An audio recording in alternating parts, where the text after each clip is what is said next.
doing a Monicar chats. If you have not heard of this or haven't watched any of my Monicar chats, basically what it is me talking in my car about stuff. It usually involves coffee. Today I'm drinking a sweetened cold brew from a local coffee house in the town I live in. Hold on. It is absolutely divine, especially since it's like 1,000 degrees out. Where is fall? I'm just kidding. I know that fall doesn't hit until late September, but I'm just saying I'm over summer. I'm over it. Today, we're going to be talking about a variety of different topics. I do these every once in a while.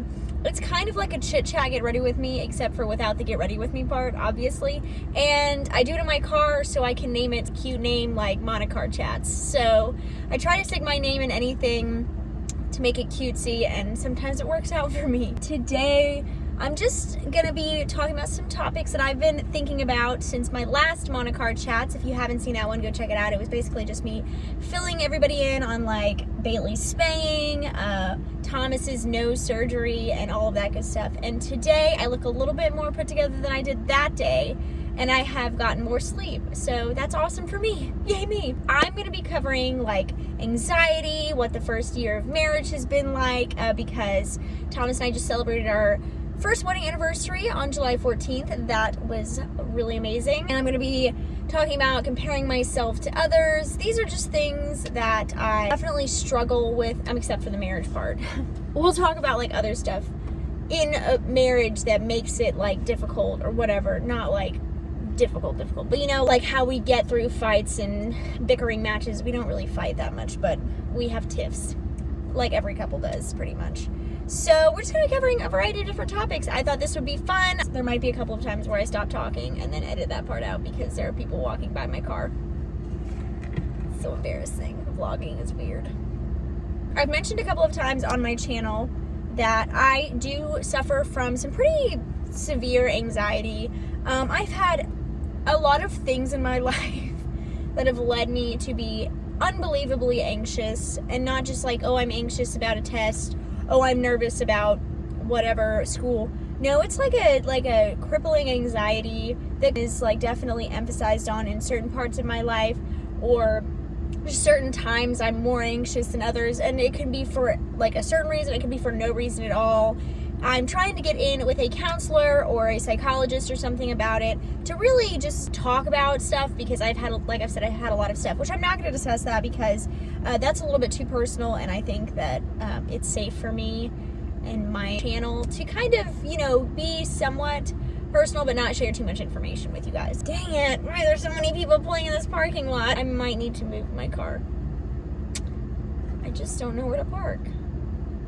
Let's go see if we can find another place to park that isn't so like, hello, I'm talking to my phone / myself. Let's see if I can last in this spot. Not sponsored by Walgreens. I have discussed a bit on my channel. I've kind of touched on my anxiety. It's a constant like thing that's always there, and it's really infuriating because it definitely can get in the way of just my happiness. Not that I'm an unhappy person, but I definitely think that I have my ups and downs, and it's a roller coaster, and it's just so much fun. Over like this time that my anxiety has developed and gotten worse, I've had to figure out ways to kind of cope with it so it doesn't completely like detract me from things that need to get done during the day, or just detract me from overall staying happy. And I'm definitely not an expert at this. I'm just, you know, telling you what I've learned that works for me. And really that's what I suggest you do if you suffer from anxiety, besides seeing an actual professional and getting their opinion. You know, do things that you find work for you to kind of aid in keeping your anxiety at bay or help calm you down.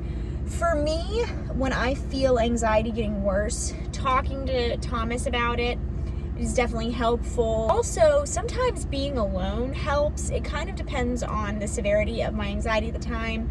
If I'm snippy to him about my anxiety, you know, he's going to be less inclined to help me. Like, he'll want to help me, but then he'll think that I'm, you know, taking it out on him, because that's what people naturally think. So sometimes I find that being alone helps, and if I'm alone, what I'll do is I'll do something I enjoy. So like, for example, I enjoy doing makeup, so if I don't have makeup on, I'll put makeup on, and that'll kind of help calm me down. If I have enough time, I watch a YouTube video, or like maybe a sitcom. So like I'll watch Friends or The Nanny or Frasier or Everybody Loves Raymond, or I'll watch somebody on YouTube like Jessica Braun, Emily Noel, who I've really been getting into recently, Taylor Wynn, you know, just like any of my favorite YouTubers will kind of calm me down. And a lot of my favorite YouTubers are so chill. They're very calming, and I really like how relatable they are on their channels. I find that watching one of their videos or a couple of their videos, if I have time, really does help out my anxiety. It is something that I am definitely struggling with, and I'm trying to get better about being vocal about it, because like I kind of just pushed it aside. And like, for example, up until recently, my mom didn't even really know that I have like anxiety for real. And I'm trying to schedule with a psychologist. It's been kind of hard because they've been so backlogged with COVID last year. So they're kind of trying to put their patients, you know, first, obviously, and I'm not an established patient with anybody down in Birmingham right now. I'm trying to get in with somebody because I really think that'll help. I might get on like some sort of anxiety medicine like Zoloft if they think it's necessary, but I'm not going into it like, give me the meds, you know? I'm like, that'll be like, if they think I need it, as well as working on like things to actually aid in my anxiety in my lifestyle or whatever, then that is fine. One thing I'm trying to kind of implement into my daily life, especially now that my classes are coming to an end, is really focusing on my physical health as well. So I'm really terrible about remembering to like eat. Not like, oh, I never eat ever. Like I eat, but like I'll get so in the zone that I'm like, oh, I don't realize that I'm hungry until I'm like so hungry that I'm like, oh my gosh, like I'm just eating cheese and grapes and I need to be eating like an actual meal. I want to get better about drinking more water again. I did a drinking water challenge a couple months back, and I did feel better during that physically. I got a lot less headaches, especially once I was like continuing to do that, but I kind of fell off of doing that, and I need to get back on that. I also want to join a workout class or two. I've been talking to my friend Melissa. She has been trying out bar, and I have been interested in bar for a really long time and just have not bit the bullet and tried it out. But if she's going too, then I'll feel better about going. And she told me she'd feel better about me going because I'm shorter than her. I don't really care about being the short friend. I'm fine with it. And then Thomas and I are looking into kickboxing just to kind of get out some angst and some anxiety. So I'm looking at trying that out in the fall when I have 3 classes instead of 4 classes, which I had in the summer, and 5 classes, which I had in the spring semester of this year. So I'm hoping that will kind of help, because I still have like pretty bad anxiety. So I'll keep you posted on that. And if you also suffer from anxiety, I'm with you there, and we will get through this together. Oh, marriage. So Thomas and I, like I said, we've been married for a little over a year now. It's been just great. I love it. I love marriage. One thing, I don't know if anybody else dealt with this, but when we initially got engaged in 2019, it was either one reaction was like, oh my gosh, yay, you're getting married. Or it was, you're gonna hate it. And they were like, oh, it's hard, you know, and it wasn't just like, oh, it's hard work, you gotta work at it every day. Like I heard that, but it was like, don't do it. And I was like, I'm gonna do it. I don't care what you say. But a couple of things I have learned from marriage, like I knew it's really true when they say, oh, you'll learn a lot about a person when you're married. Yeah, because I have learned a lot of stuff about Thomas that like I knew a lot of stuff about him when we were dating, and I knew a little bit of like the stuff that I know now, but on a like less prominent scale, I guess. It wasn't as obvious to me, and it's just become like more obvious what his quirks are and like what his tendencies are and just who he is as a person. He's a really great person, obviously. I mean, not obviously, because apparently marriage is not that great for everyone. So I learned. For me, it's been really well, and obviously I'm not going to sit here and be like giving you advice on marriage when I've only been married for a year. I have a lot to learn. I'm just telling you how it's been since we have officially been betrothed and married since July of 2020, when hell was breaking loose and all of that kind of stuff. But it really has been great. We have had like recurring fights. The fights I'm talking about are like stupid topics. Like apparently a lot of couples have the same fight about like stupid topics. He eats all of my food, and like that makes me so mad. He is like, I never have lived with a boy. I mean, he's not a boy, he's a man, but I didn't grow up with siblings. I didn't have brothers. Like, I didn't have anybody who just, like, was like a locust in the kitchen, was, like, swarming, eating everything before I even had the chance to get to it.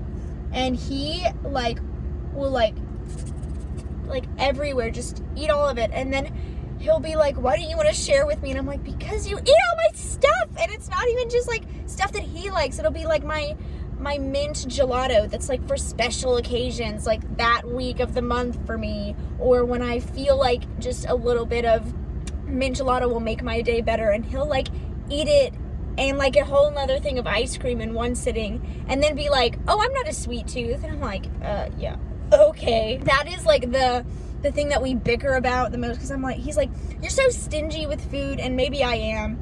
I was an only child, so I didn't have to, like, fight for food. It definitely lasted longer than, like, my friends who have, like, brothers and, like, siblings that they had to, like, compete with for food or whatever. But I feel like he needs, if he wants something to eat his own stuff. Stop touching my stuff. At least let me have some of it. So, yeah, maybe that's a me thing. I don't know, but it does bother me. And that's, like, our fight that we have the most. Like, we don't really have real fights. It'll be like, well, I can't believe that you are eating my stuff. And he's like, I can't believe that you are so stingy. And it's just like, whatever. Very good example, Monica. It kind of goes along with my anxiety in this. I have never had really a relationship besides my friendship with Melissa is really solid.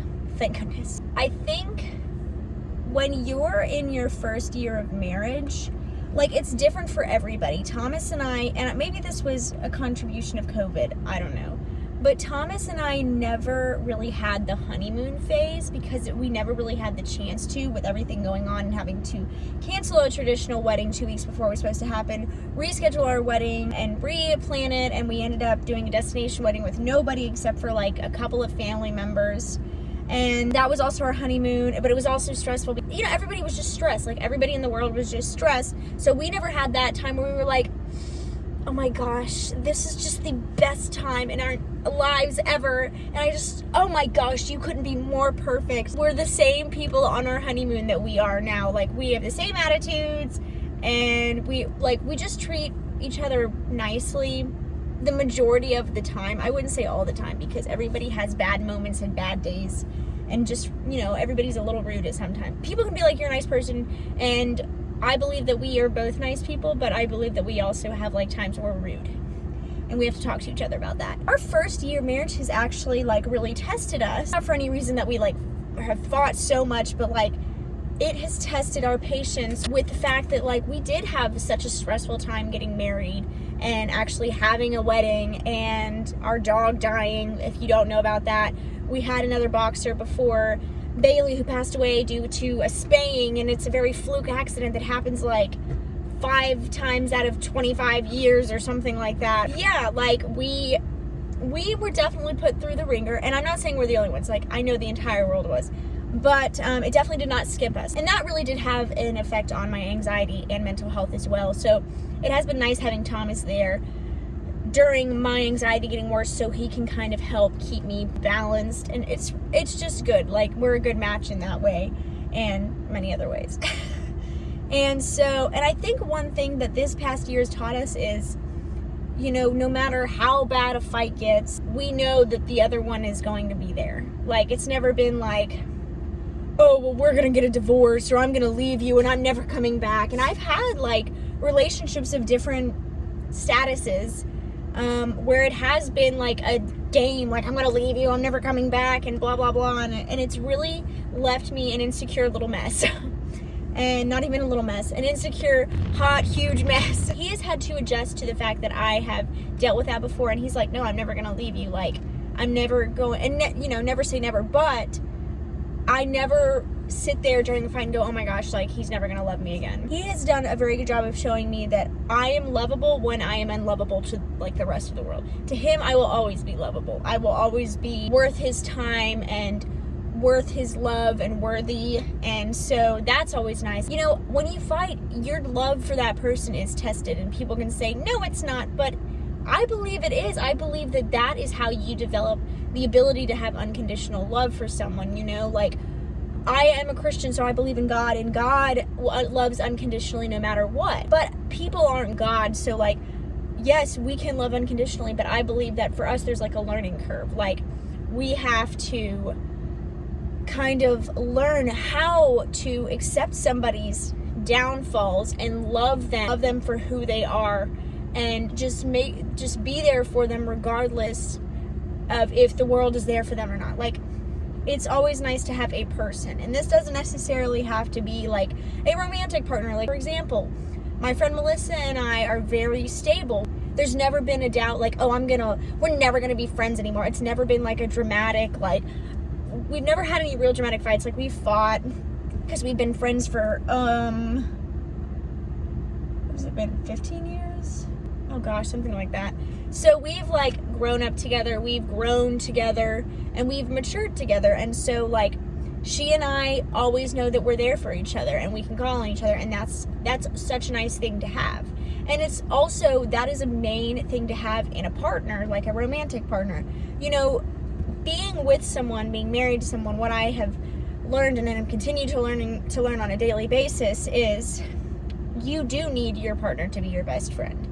You know, people can be like, no, my partner, and then I have my best friend, and that's great, but you also need to be able to trust your partner as much, if not more, than you trust your like best friend person that's in your life.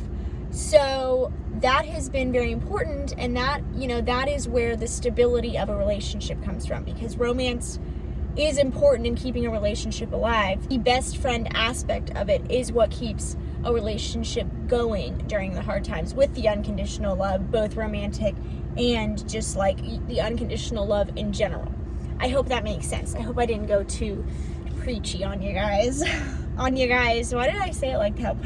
Where am I from? So yeah, it has been such an interesting year of just learning how to love someone regardless of what they do to make you mad, or regardless of the quirks they have that you don't understand, because Thomas and I are like the polar opposite people in terms of like what we like to do. Like, he is truly like, he was a jock in high school, he was like a 3-sport athlete, I was in the band, I love music, that's my thing, I love makeup, he loves fishing and hunting, and we're like opposite ends of the spectrum, but we mesh so well together. Like, opposites do attract, and then I sometimes think that opposites also don't attract. It's a personal thing. I do believe we are soulmates, and I do believe, like, even after looking at him for 3 years, like, we still are very physically attracted to each other, and I don't even necessarily mean it in like a, you know, way, but like, just like, I think he's the most handsome man out there. I don't even look at other guys, and I think that that's a key thing too, is keeping your eyes on the road, on your partner. Don't go looking at other people and be like, oh, it's fine if you look, as long as you don't do anything. Like, that's not okay. And if it is okay in your relationship, that is your relationship to establish. I'm not telling you how you should have your relationship. I'm just saying that if you want a relationship that will last, I think that it's important to keep your eyes on the prize. So I'm gonna get off my high horse on that. The last thing I was going to touch on in this video is me comparing myself to others. I have this really bad tendency of constantly comparing myself, which does come from anxiety and also leads to more anxiety. It's like a revolving circle. I have a really hard time when it comes, especially to my graduation being after all of my friends, and I don't have that many friends, but you know, all of the people I went to school with, or most of them, and also with YouTube, because I'm watching all of these creators around me thriving and really growing, and I just am at a standstill, and I don't know why. I feel like I put a lot of hard work into my videos, into my video ideas, into my editing, and I just don't know why it's not getting as much recognition. And I'm not like on my high horse, like I'm better than all these people, I'm just as good. I just think that I work really hard, and I try to make really quality content and stuff that is entertaining and useful to people, and it really like does get me down a lot when I'm not getting the recognition that I guess I'm expecting, if that makes sense. It's just a weird feeling, because I'm watching these other people who are putting out similar things to me, or have similar channels to what I have, and they're doing so much better than I am in the algorithm, and they're getting more views, and they're getting more subscribers. And I'm not saying it's all about the views and subscribers, but I mean, it kind of is. Like, to me, I love making videos. Like, I love it. It is something I look forward to all the time. I love editing them. I mean, I don't love editing them, but I love adding special effects, I guess. Like, it's fun for me. And I get a satisfaction out of putting content out. But another part of it that's very important is getting the views, is getting the subscribers, and I just don't know why my channel is not going anywhere. And it kills me. It just kills me. And I've talked to Thomas about it countless times, and he's like, something's gonna happen for you. Like, he's very encouraging. He's like, I just know it. I know something's gonna, and I'm like, but why isn't it happening when everybody else's is? And it's just so easy, especially in this world, to compare yourself. Like, it's so bad out there. Like, social media is definitely a main culprit for comparison, and that's all realms, like Instagram, TikTok, YouTube. And for me, it's not even like I'm necessarily comparing myself physically when I'm talking about YouTube algorithm and all of that kind of stuff. I do compare myself physically on other platforms, but that's a whole nother thing, because we all do, and it's sad, but it's unfortunately what the social media world has come to. But on YouTube, it really does just kill me. And I'm not a TikToker, and I have a TikTok and I post sometimes on there, but I don't have a passion for TikTok. Like Michaela blah blah blah, whatever her last name is, Nicola, I don't know how to pronounce her last name, I'll put it on the screen. She has a passion for TikTok. That is her social media platform of choice. Mine is YouTube. I've always loved YouTube. I've always wanted to be a YouTuber ever since I started watching Tati when I was like 16 or 17 years old. She was the first major YouTuber I watched, and I was like, oh my gosh, that is so much fun. And I started learning about makeup, and I started developing like techniques that worked for me. And I did have really bad acne, and you know, I might have that again, I don't know. And I've learned how to really make my skin look the best that I think it can look. And I've really learned about skincare and just trying to educate myself in any possible way about things that intrigue me and want to delve more into lifestyle stuff. It's kind of hard to get into lifestyle right now because we're living at my mom's house, so there's very little lifestyle stuff I'm using. Like, I use some laundry detergent, but like, it'll be easier when we have our own place again, and we are beginning to look into the housing market and trying to find our like a house to buy and to move into and to make our own. And I think that's about the time that I'll start getting more into lifestyle and stuff like that. And like, you know, I love to vlog, and I'm trying to implement vlogging more into my channel.